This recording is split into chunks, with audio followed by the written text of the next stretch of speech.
Ce soir-là, j'avais choisi cet endroit parce que je m'y sentais en sécurité. C'est la pire erreur de ma vie. Je m'appelle Arliss Perry. J'avais 19 ans. Octobre 1974, Stanford, en Californie.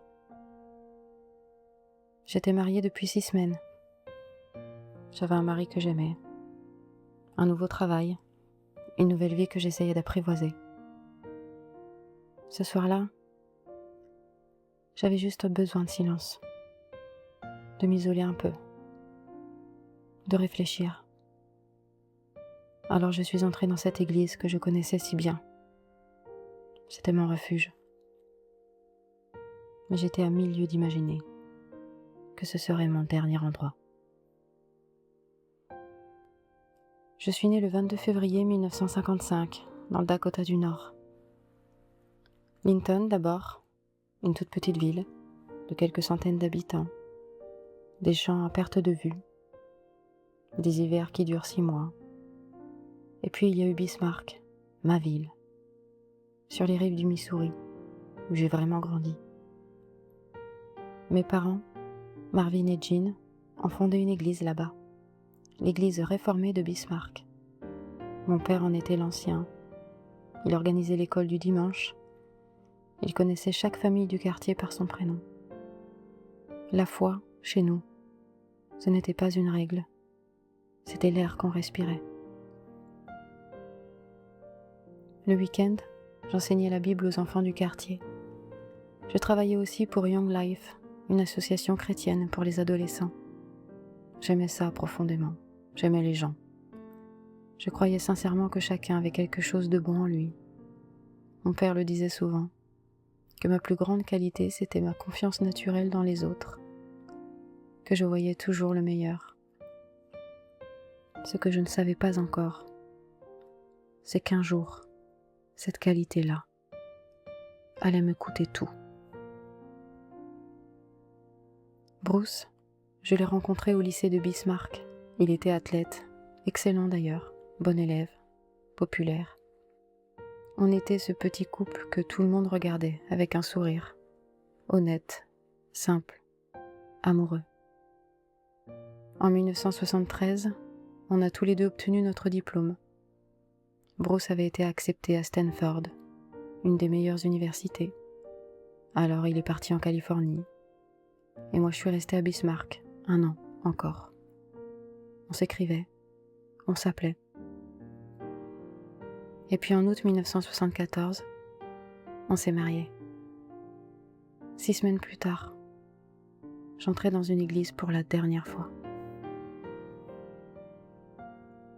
Le campus de Stanford est immense. Des allées bordées de palmiers, une lumière dorée que je n'avais jamais vue au Dakota. Des étudiants partout, qui se connaissent déjà, qui parlent vite, qui appartiennent à ce monde depuis longtemps. Mais moi, j'arrivais de Bismarck. Bruce est en pré-médecine. Ses journées commencent tôt et finissent tard. Et moi, je travaille comme réceptionniste dans un cabinet d'avocats. Le soir, on rentre dans notre petite chambre de la résidence Skyline House, au cœur du campus. De l'extérieur, tout allait bien. Mais j'avais commencé à écrire des lettres à des amis restés à Bismarck, à ma sœur Karen, à ma mère. Oui, j'étais nostalgique, c'est vrai. Alors la Memorial Church est alors devenue mon refuge. Une cathédrale en pierre au cœur du campus, des mosaïques magnifiques dorées sur les murs, des vitraux hauts comme les arbres. Elle restait ouverte tard le soir. Je m'y glissais souvent, seule, sans prévenir personne. J'y retrouvais en fait ce que Bismarck me donnait naturellement. Le silence, la paix, une présence. Dans cette église froide et immense, je me sentais moins loin de chez moi. J'y retournais si souvent que les gens qui travaillaient sur le campus avaient commencé à me remarquer. Et ce soir-là, Bruce et moi marchions sur le campus. Il était environ 23h30. Une dispute s'est glissée dans la conversation. Quelque chose de minuscule, complètement banal. Je crois que c'était au sujet des pneus de la voiture. Bref, rien d'important. Mais j'étais fatiguée. Pas de la dispute, non, mais de tout le reste. De l'adaptation, de la solitude, de cette vie que j'apprivoisais encore seule pendant que Bruce avait déjà son monde à lui sur ce campus. J'avais besoin de prier, seule. Alors j'ai dit à Bruce que j'allais à la Memorial Church. Il a accepté. Il est rentré. J'ai remonté l'allée du campus. La nuit était fraîche ce soir-là, calme. Quelques lampes éclairaient les chemins entre les bâtiments. Le campus était presque désert à cette heure-là. J'ai poussé la grande porte en chêne de l'église. L'intérieur était sombre, éclairé seulement par quelques lumières basses. L'odeur de pierre froide, l'odeur de cire. Bref, un environnement qui m'apaisait. Je me suis installée sur un banc du fond. J'ai fermé les yeux, comme souvent. C'était la dernière décision que j'allais prendre librement. Ce que j'ai compris, trop tard, c'est que je n'étais pas seule. Quelqu'un connaissait cette église mieux que moi. Ses horaires, ses angles morts, ses serrures, le moment exact où le bâtiment se vidait. Comment s'assurer que personne ne pourrait entrer de l'extérieur? Le piège s'est refermé, dans le silence que j'aimais tant. J'ai été agressée, humiliée de la pire façon qu'il soit. Par pudeur, je n'irai pas plus loin dans la description de ce que j'ai subi. Les archives en disent suffisamment. C'est juste que quelqu'un a décidé que ma vie s'arrêterait là. Des éléments sur la scène feront dire aux enquêteurs que l'auteur connaissait parfaitement les lieux. Les enquêteurs trouveront d'ailleurs aussi autre chose. Mon corps avait été déposé près de l'autel, pas abandonné, arrangé, avec une précision qui leur indiquera immédiatement que l'auteur n'était pas paniqué, qu'il avait pris son temps, qu'il savait exactement ce qu'il faisait. Des cierges d'autel avaient été utilisés. Une empreinte de paume a été relevée sur l'un d'eux. Ce qui a glacé le sang des enquêteurs, ce n'était pas la violence, c'était la méthode. Mais cette histoire ne s'arrête pas là. En fait, elle commence réellement maintenant. À 3h du matin, je ne suis pas rentrée. Bruce commence à s'inquiéter. Il appelle la police de Stanford. Les agents arrivent devant l'église. Ils trouvent les portes verrouillées de l'extérieur. Pas de traces d'effraction, pas de bruit. Le bâtiment est silencieux, parfaitement normal en apparence. Alors, ils repartent. Sauf que moi, je suis à l'intérieur. À 5h45 du matin, un homme entre dans l'église avec ses clés. Il me trouve près de l'autel. Il appelle la police. Les enquêteurs arrivent. Ils regardent la scène. Ils posent leurs questions. L'homme répond à tout, calmement, précisément, avec une maîtrise qui impressionne les agents. Il dit qu'il a verrouillé l'église juste après minuit, qu'il est revenu vérifier à 2h du matin, que tout était normal, qu'il ne comprend pas. Et là, les enquêteurs se heurtent à quelque chose qui va les hanter pendant des décennies. Les portes étaient verrouillées de l'extérieur. Pas d'effraction, pas de témoins, pas de signe de lutte. Alors, comment quelqu'un a-t-il pu entrer? Comment a-t-il pu ressortir? La réponse était là, devant tout le monde. Mais il faudra 44 ans pour que quelqu'un la voie vraiment. Bruce apprend la nouvelle tôt le matin du 13 octobre. Il a 19 ans. Il est jeune, marié depuis 6 semaines, et on vient de lui dire que sa femme ne rentrera plus. Il devient immédiatement suspect, comme c'est presque toujours le cas. Les enquêteurs l'interrogent longuement. Il coopère entièrement. les preuves disponibles l'écartent rapidement. À Bismarck, mes parents reçoivent l'appel. Mon père, Marvin. Ma mère, Jean. Ma sœur, Karen. Mon frère, Larry. Les photos de notre mariage n'étaient pas encore développées. Les faire-part que certains proches n'avaient pas encore ouverts étaient encore dans leurs enveloppes. On m'a ramené dans le Dakota du Nord. À mon enterrement, le pasteur a lu des versets que j'avais soulignés dans ma Bible et des notes que j'avais écrites dans les marges, des pensées sur Dieu, sur la vie, sur ce que je voulais devenir. Bruce a écouté, la tête baissée sur la poitrine. Il a vécu l'équivalent d'une vie entière en 8 semaines. Mon père Marvin, lui, n'a pas pleuré longtemps. Il a commencé à chercher. Il voulait savoir. Il devait savoir. Il appellera les enquêteurs régulièrement pendant des années. Il suivra chaque piste. Il lira chaque article. Il ne lâchera jamais. Les enquêteurs travaillent la scène minutieusement. Ils relèvent des éléments biologiques sur mes vêtements, sur un oreiller trouvé près de l'autel, une empreinte de paume sur l'un des objets. Plusieurs pièces à conviction sont prélevées et étiquetées soigneusement. Ils ont des preuves. Mais en 1974, ces preuves ne peuvent pas encore parler. L'ADN comme outil d'identification n'existe pas encore. L'empreinte de paume ne correspond à personne dans les fichiers disponibles. Alors, Stanford offre une récompense de $10 000 pour toute information menant à une arrestation. Mais personne ne se manifeste. Le FBI envoie même un profileur. Selon lui, l'auteur est probablement un homme entre 17 et 22 ans, solitaire, quelqu'un qui connaît bien les lieux, qui tient probablement un journal intime, et qui a emporté surtout quelque chose cette nuit-là, un souvenir. En effet, mes lunettes avaient disparu de la scène. Les années passent. Des enquêteurs reviennent sur le dossier. Ils interrogent des suspects potentiels. Ils soumettent des éléments à des nouvelles analyses à mesure que la technologie progresse lentement. Mais à chaque fois, ils se heurtent au même mur. Les preuves sont là, mais elles ne désignent encore personne. Et pendant ce temps, dans les boîtes d'archives, une erreur dort tranquillement.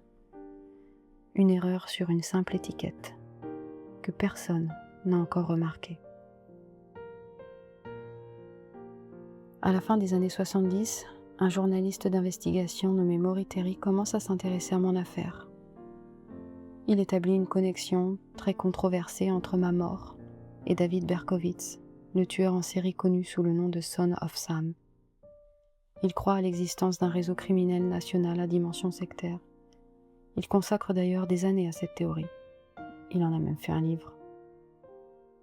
En 1979, Berkowitz lui-même, emprisonné, annote un exemplaire d'un livre sur les affaires de Stanford. Et dans les marges, il écrit ces mots à propos de moi. Arliss Perry, traqué, pisté et tué. Est-ce une confession, une manipulation, une tentative de se rendre intéressant depuis sa cellule? En tout cas, les enquêteurs étudient la piste sérieusement. Mais elle ne mène nulle part. Elle va occuper l'espace public pendant des années, alimenter des théories, faire parler les journaux, pendant que le vrai coupable, lui, vit tranquillement. Pendant ce temps, l'homme qui avait les clés de cette église ce soir-là, celui qui m'avait trouvé, celui que les enquêteurs n'avaient jamais pu écarter complètement, continuait à vivre. Jusqu'en 1992, où il réapparaît. Pas pour mon affaire, non. Pour autre chose. En avril 1992, cet homme est arrêté par la police de Stanford. Pour vol. Il a dérobé des livres rares dans la bibliothèque universitaire. Des manuscrits latins du XVIe siècle, des objets de grande valeur, qu'il n'a pourtant jamais revendus, jamais montrés à personne. Il les gardait, juste. Quand les policiers lui demandent pourquoi, il répond qu'il aimait les vieilles choses. Il reçoit une peine pénale, 6 mois, avec sursis. Mais pendant les interrogatoires, il dit quelque chose qui reste dans les mémoires des agents qui l'écoutent. Il dit qu'il est furieux. Furieux contre Stanford. Furieux contre la police. Parce qu'on l'a toujours regardé de travers depuis 1974. Parce qu'on l'a toujours traité comme un suspect dans mon affaire, alors qu'il n'avait rien fait. Les agents, crédules, notent. Il passe à autre chose, encore. L'homme disparaît à nouveau dans l'ordinaire, dans son studio, une vie sans bruit, sans amis proches, seul. Ce qu'on ne sait pas encore, c'est qu'il a commencé à surveiller l'évolution des techniques d'analyse ADN dans les journaux. Il sait que la science avance. Il sait que le temps se rétrécit. Et puis nous sommes en 2016. Le lieutenant Rick Alanis reprend le dossier depuis le début. Il sort les boîtes d'archives. Il inspecte chaque pièce à conviction, une par une, avec une patience méthodique que peu de gens auraient encore après 42 ans. Et il remarque quelque chose. Le pantalon étiqueté, comme étant le mien, est beaucoup trop grand pour moi. Il appartient à Bruce. En 1974, quelqu'un a mélangé les étiquettes. Mon propre pantalon était dans une autre boîte. Non testé, oublié, pendant 42 ans. Alanis l'envoie immédiatement en analyse ADN. Les résultats arrivent. L'ADN trouvé sur mon pantalon correspond à un profil qui existe dans les fichiers.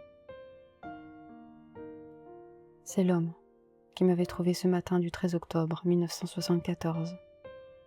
Celui qui avait les clés de cette église. Celui qui connaissait chaque serrure, chaque couloir, chaque angle mort du bâtiment. Celui qui avait répondu aux enquêteurs avec un calme parfait pendant des heures. Celui qui, en 1992, avait osé dire qu'il était furieux d'être soupçonné.